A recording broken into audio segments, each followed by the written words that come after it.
जय हिंद साथियों, आज बहुत ही एक बेसिक टॉपिक पे बात करेंगे। भारत को बारे में जानना है। भारत को तो सब लोग जानते हैं, लेकिन आइए भारत को अंदर से जानते हैं कि भारत की स्थिति क्या है। भारत को बहुत से भारत के जो 28 स्टेट्स हैं और 8 केंद्र शासित प्रदेश हैं, उसको जानने की हम कोशिश करेंगे कि कौन कौन से स्टेट से टच करते हैं, उनकी अवस्थिति क्या है, भारत की जो उत्तरी अक्षांश और जो हाईएस्ट नॉर्थ अक्षांश है उनके किन किन राज्यों किन के बीच में है, उसके देशांतर को जानने की कोशिश करेंगे। भारत का क्षेत्रफल क्या है, विश्व में क्षेत्रफल की दृष्टि से भारत का कौन सा स्थान है। तो ये सब बेसिक्स जानकारी है भारत के बारे में, जिसको जानना हर एक स्टूडेंट के लिए बहुत ज़रूरी होता है। और बहुत से स्टूडेंट इस बेसिक्स नॉलेज को बहुत हल्के में लेते हैं और एग्ज़ाम में गलती करके आ जाते हैं। ठीक है, तो सबसे पहले हम बात करेंगे भारत के अलग अलग स्टेट्स को बहुत ही बारीकी से देखते हुए चलेंगे। ठीक है, सबसे पहले हम देखेंगे सबसे ऊपर जो है हमारा यही लद्दाख है, जो अभी जम्मू कश्मीर से अलग होके एक इसको केंद्र शासित प्रदेश बनाया गया है। जम्मू कश्मीर इसके जस्ट नीचे है और जम्मू कश्मीर से सटा हुआ बिल्कुल हिमाचल प्रदेश है। हिमाचल प्रदेश जिसकी राजधानी शिमला है, और शिमला की याद आते ही एकदम बिल्कुल हम लोग तो तरोताज़ा हो जाते हैं, लगता है कि बर्फबारी हो रही है, मनाली की याद आ जाती है। ठीक है, उसके नीचे पंजाब का जानते ही हैं, बिल्कुल पंजाब से सटे हुए पंजाब और हरियाणा, ये हरियाणा राज्य है और ये पंजाब, उसी के बीच में एक केंद्र शासित प्रदेश है चंडीगढ़। ठीक है, पंजाब और हरियाणा से बिल्कुल सटा हुआ राजस्थान, उसके नीचे हम जाएंगे तो गुजरात के नीचे हम जाएंगे तो महाराष्ट्र से नीचे जाएंगे तो कर्नाटका से नीचे जाएंगे तो केरल से बिल्कुल अब हम चलेंगे अब उत्तर पूर्व की तरफ बढ़ेंगे तो देखेंगे तमिलनाडु के पास ही पुडुचेरी, जो 3 राज्यों में फैला हुआ है। आंध्र प्रदेश में इसका यनम है, केरला में माहे और तमिलनाडु में कराईकल, और तीनों मिलकर पुडुचेरी का निर्माण करते हैं। अब हम इसके ऊपर जाएंगे तो देखेंगे उड़ीसा, वेस्ट बंगाल।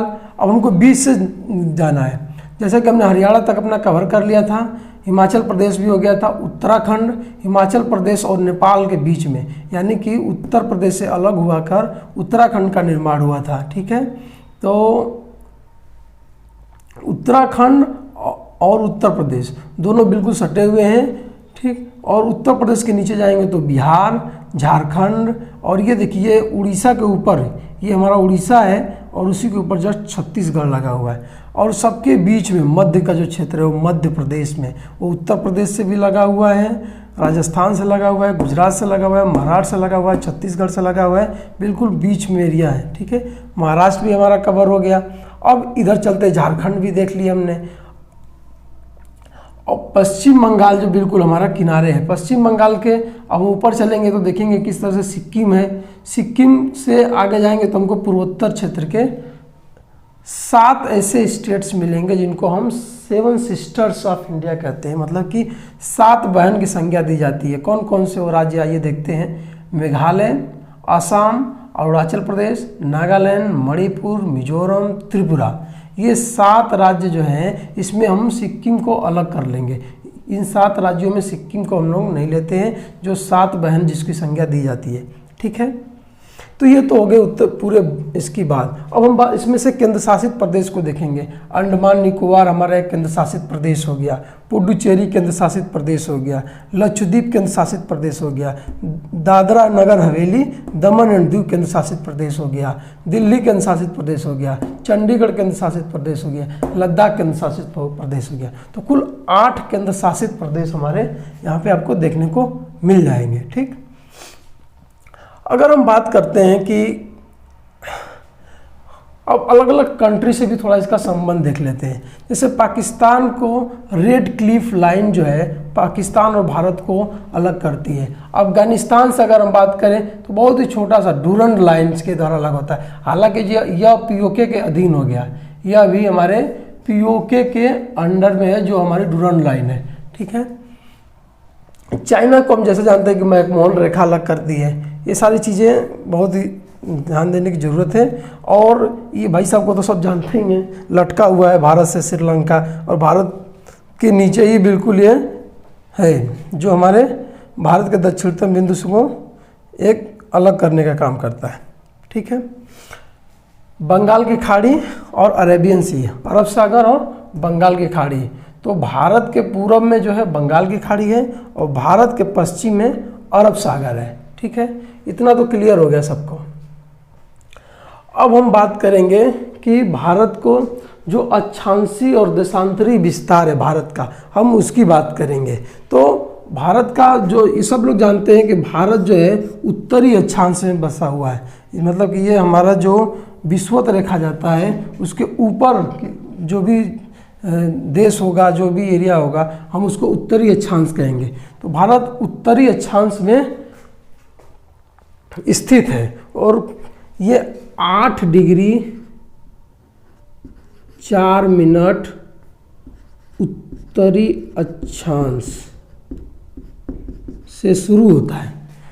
ये हमारा जो विषुवत रेखा की लाइन है उसके उत्तर में जब स्थित है तो 8 डिग्री 4 मिनट उत्तरी अक्षांश में से इसका जो दक्षिणतम बिंदु है शुरुआत होती है। और बिल्कुल अगर हम इसके उत्तरी की बात करते हैं तो ये हमारा जाएगा 37 डिग्री 6 मिनट, 37 डिग्री 6 मिनट उत्तरी अक्षांश में स्थित है। 37 डिग्री 6 मिनट उत्तरी अक्षांश में। अगर हम वही बात करें इसके देशांतर की तो सब 68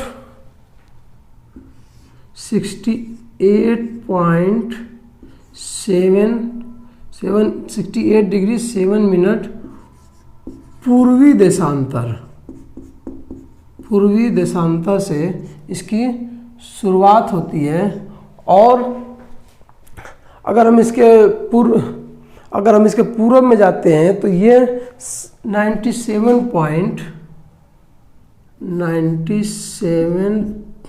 डिग्री 25 मिनट्स पूर्वी देशांतर, 97 डिग्री 25 मिनट्स पूर्वी देशांतर में इसकी इस अवस्थिति है। अब देशांतर से मतलब ये समझिए कि जैसे हमारी जो ग्रीनविच लाइन है जिसको हम GMT कहते हैं, ठीक, ये 0 डिग्री है तो ये इसके ईस्ट में भारत स्थित है, इसलिए पूर्वी देशांतर। अब यहाँ से 68.7 डिग्री पे जाएंगे तो भारत पूर्वी देशांतर में जाएंगे तो भारत का यहाँ से शुरुआत होता है। ठीक, 68 पॉइंट। अब 1 डिग्री जाने पे 4 मिनट का डिफरेंस आता है। ठीक, 1 डिग्री हम जाएंगे तो टाइम में जो डिफरेंस आता है वो 4 मिनट का। ठीक, तो 68.7 तक जाएंगे तो 4 मिनट में गुणा कर देंगे जितना आएगा। अब हम बात करते हैं भारत की जो अक्षांशी विस्तार होगी, हम इसके अब 68.7 और 97.25 जो हमारा पूर्वी देशांतर है, दोनों के बीच में जो अंतर है वो 30 का लगभग अंतर है। तो 30 का जब अंतर होगा तो 3 चौको 12, 1 डिग्री पे 1 मिनट का अंतर होता है। अरे 1 डिग्री पे 4 मिनट का अंतर होता है, 3 चौको 12, 2 घंटे का अंतर हो जाए। तो भारत का जो इधर का हिस्सा है, पूर्वी हिस्सा और पश्चिमी हिस्सा, 2 घंटे का अंतर हो जाता है। तब ये बाकी भारत का 2 समय रखा जाएगा, इधर का एक अलग समय हो जाएगा, इधर का अलग समय हो जाएगा। तो एक बीच का रास्ता निकाला गया और बीच के रास्ते को यह मान लिया गया कि भारत का 36, ये बिल्कुल यहाँ से जाएगा, उत्तर प्रदेश, मध्य प्रदेश, छत्तीसगढ़, आंध्र प्रदेश से निकलेगा। ये बिल्कुल मैप हमारा सीधा नहीं बना है तो बिल्कुल हम एक तरह से बता देंगे। और उत्तर प्रदेश में इलाहाबाद के नैनी में मानक समय मान लिया गया, मतलब कि ये हमारा 82.5 डिग्री पूर्वी देशांतर 82.5 डिग्री पूर्वी देशांतर को भारत का मानक समय माना गया। और उसमें भी नैनी को मुख्य केंद्र बना के हमने अपने समय को निर्धारण किया, क्योंकि ये बिल्कुल बीच में पड़ता है। ठीक, भारत के बीचों बीच में पड़ता है। अगर हम इधर से 15 डिग्री इधर जाएंगे तो हम यहाँ पे हमारा टाइम सेट हो जाएगा, और इधर -15 पे जाएंगे तो हमारा 68.7 आ जाएगा। ठीक है, 82.5 से इतना तो 2 घंटे का जो अंतर था हमने इसका हल निकाल लिया। अब हम बात करेंगे भारत के जो उत्तरतम बिंदु है, मतलब कि भारत का सबसे उत्तरतम बिंदु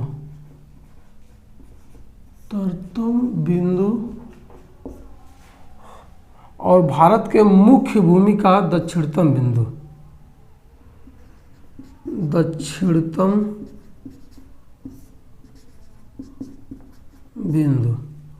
यह भारत का मुख्य भूमि है, ये भारत का मुख्य भूमि है। ठीक, मुख्य भूमि। ठीक, और भारत का दक्षिणतम बिंदु हमारा ग्रेट निकोबार पे आएगा। ग्रेट निकोबार पे भारत का दक्षिणतम बिंदु इस पे आ जाएगा। और भारत का सबसे पश्चिमोत्तर बिंदु, भारत का सबसे पश्चिमतम बिंदु जो बिल्कुल वेस्ट में होगा, पश्चिमतम बिंदु। ठीक है, और भारत का सबसे पूर्वोत्तम बिंदु,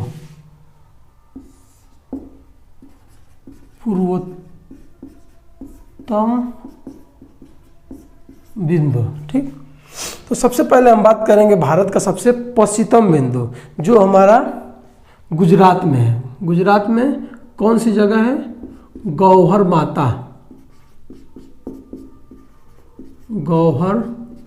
माता या सरक्रीक,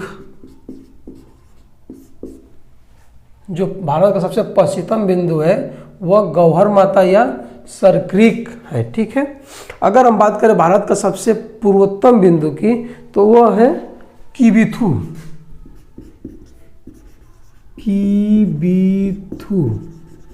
ये हमारे अरुणाचल प्रदेश में आएगा। ठीक, अगर हम भारत के सबसे उत्तरतम बिंदु की बात करें तो इसका नाम है इंदिरा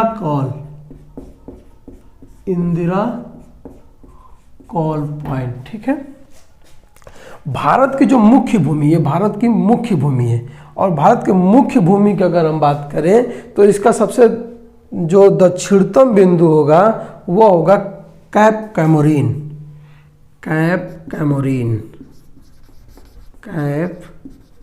कैमोरीन। ये अंग्रेजों द्वारा दिया गया नाम है। हालांकि कभी भी किसी जगह कन्याकुमारी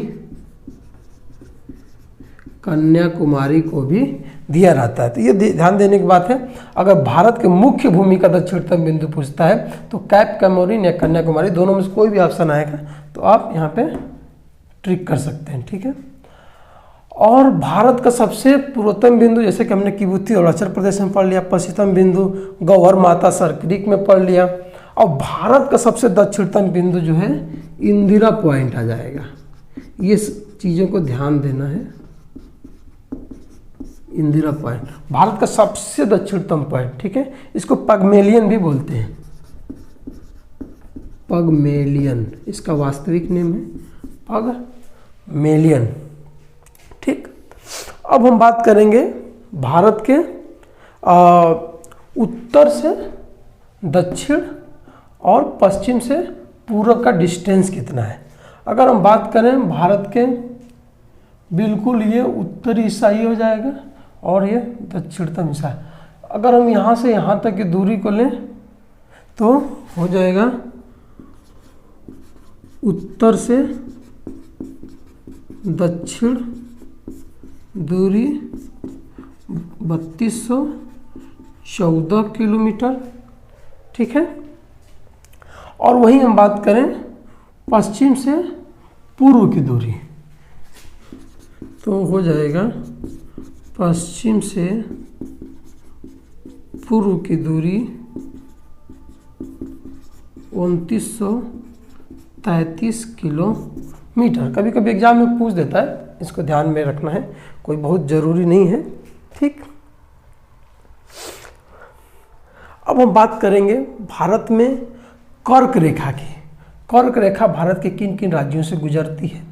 यमोत्तर जो रेखा है, जो पूर्वी देशांतर 82.5 अंश की, वो उसको किस जगह पे काटती है, किन किन राज्यों में कर्क रेखा भी जाती है और यमोत्तर रेखा भी जाती है, इन दोनों को देखने की ज़रूरत है। तो कर्क रेखा बिल्कुल गुजरात से इंटर करेगी, राजस्थान में जाएगी, मध्य प्रदेश होते हुए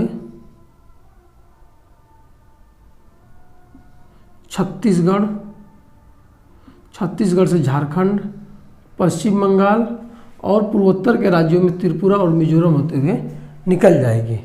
ठीक, ये यूपी में नहीं जाती है। ठीक है, तो कर्क रेखा किन किन राज्यों से होकर गुजरती है। कर्क रेखा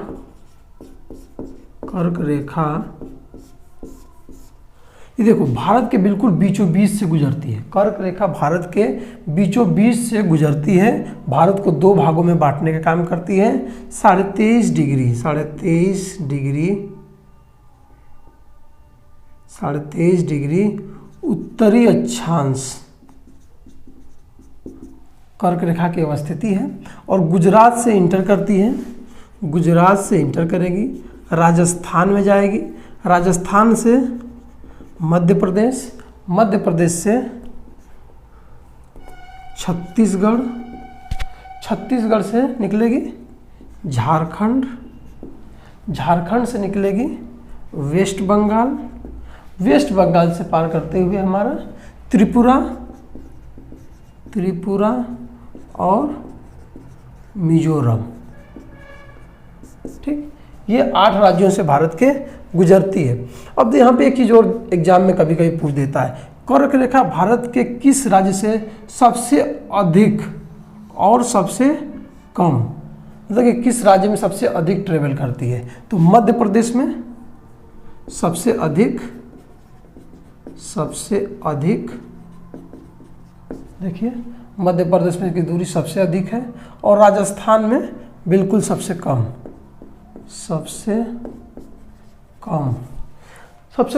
राजस्थान में ट्रेवल करती है। ठीक, ये भी एक क्वेश्चन पूछ देता है, ये चीज़ आपको ध्यान देना है। कर्क रेखा किन किन राज्यों से होकर गुजरती है। मध्य प्रदेश सबसे ज़्यादा, राजस्थान में सबसे कम जाके गुजरती है। ठीक, अब देखिए कि राजस्थान से कर्क रेखा से कौन से नज़दीक बिल्कुल शहर है। कर्क रेखा के पास से किन किन राज्यों से, गुजरात का गांधीनगर कर्क रेखा के बिल्कुल सटा हुआ शहर है। मध्य प्रदेश का उज्जैन और भोपाल भी है। मध्य प्रदेश का उज्जैन और भोपाल। ठीक, सबसे फेमस झारखंड की जो राजधानी है रांची, ये बिल्कुल कर्क रेखा के ऊपर स्थित है। कर्क रेखा के झारखंड की जो राजधानी रांची है वो बिल्कुल कर्क रेखा के ऊपर स्थित है। तो ये भी बहुत इंपॉर्टेंट चीज़ है, पूछ सकता है कि कौन सा शहर बिल्कुल कर्क रेखा के ऊपर या कौन सी राजधानी कर्क रेखा के ऊपर अवस्थित है। तो झारखंड की राजधानी रांची कर्क रेखा के ऊपर अवस्थित है। फिर हम देखेंगे अगरतला, त्रिपुरा की जो राजधानी है वो भी बिल्कुल कर्क रेखा के पास से गुजरती है। ठीक,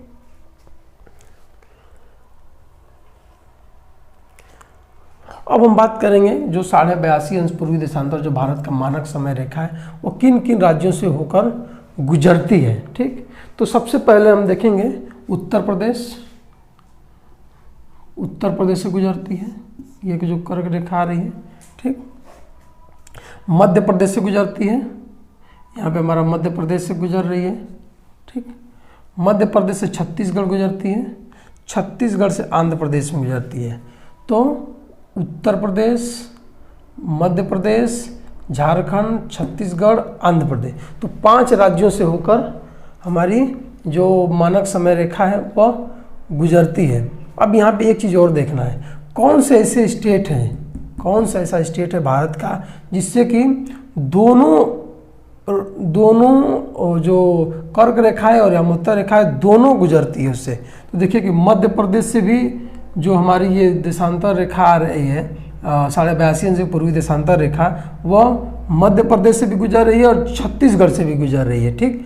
और जो कर्क रेखा है वो भी मध्य प्रदेश से गुजर रही है, छत्तीसगढ़ से, दोनों रेखा गुजर रही है छत्तीसगढ़ और मध्य प्रदेश से। और दोनों एक दूसरे को किस स्टेट में काटती है? तो छत्तीसगढ़ में पूर्वी देशांतर रेखा जो यमोत्तर रेखा है और मानक समय रेखा और कर्क रेखा छत्तीसगढ़ में एक दूसरे को काटती हैं। कभी कभी ये क्वेश्चन पूछ सकता है कि दोनों एक दूसरे को कहाँ पे काटती हैं, तो छत्तीसगढ़ में एक दूसरे को काटती हैं, ठीक है। अब हम क्षेत्रफल की दृष्टि से भारत को देखने का प्रयास करेंगे। एक चीज़ और पूछ सकता है कि भारत का जो आकार है वह किस आकार का है, तो क्वेश्चन में दे देता है चतुष्कोणीय आकार। जहाँ भी ऑप्शन है चतुष्कोणीय, तो भारत का आकार एक चतुष्कोणीय आकार है, इसको भी ध्यान में रखना है। और भारत का क्षेत्रफल की अगर हम बात करें तो क्षेत्रफल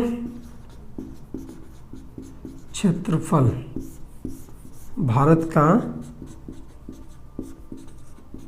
क्षेत्रफल सब लोग जानते हैं, ये बहुत ही बेसिक नॉलेज है। 32,87,263 वर्ग किलोमीटर। भारत का जो क्षेत्रफल है 32,87,263 वर्ग किलोमीटर का क्षेत्रफल है, ठीक। यह विश्व के क्षेत्रफल का मात्र 2.4% ही कवर करती है। जो भारत है मात्र 2.4, पूरे विश्व के क्षेत्रफल का मात्र 2.4% ही भारत को में समाहित है, ठीक। ये चीज़ों को ध्यान रखने के। और भारत क्षेत्रफल की दृष्टि से 7वें स्थान पे है पूरे विश्व में। अगर बात करें क्षेत्रफल की दृष्टि से भारत का स्थान 7वां है, ठीक। तो अब हम देखेंगे कि सबसे पहले कौन से हैं, ठीक।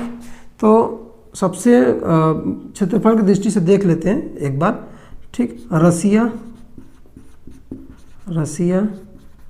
कनाडा, बिल्कुल घटते हुए क्रम में देखेंगे। रसिया, कनाडा, चाइना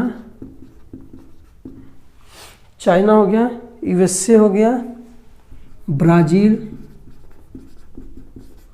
ठीक है, ब्राज़ील हो गया, ऑस्ट्रेलिया,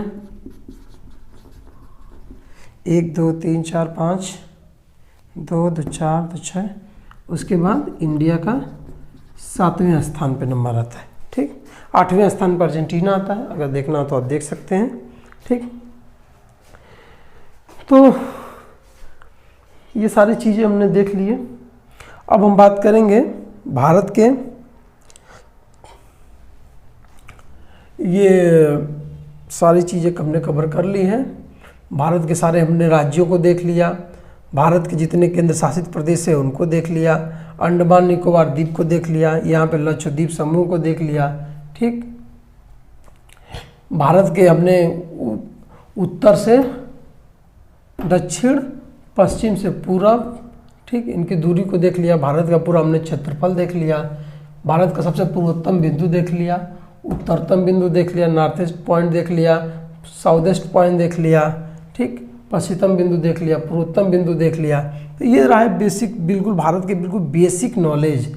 अब हम आगे आपको बताएंगे भारत के एक एक जियोग्राफिकल कंडीशन के बारे में, भारत की एक एक जियोग्राफी किस तरह से लिंक है। एक चीज़ और आपको ध्यान देना है कि आपको देख लेना है उत्तर प्रदेश किन किन राज्यों से टच करती है और हमारा जो आसाम है वो किन किन राज्यों से टच कर रहा है। तो ये सारी चीज़ें भी आपको देखने की ज़रूरत है जो एग्ज़ाम पॉइंट ऑफ व्यू से बहुत ही ज़रूरी है, ठीक है। धन्यवाद, थैंक यू।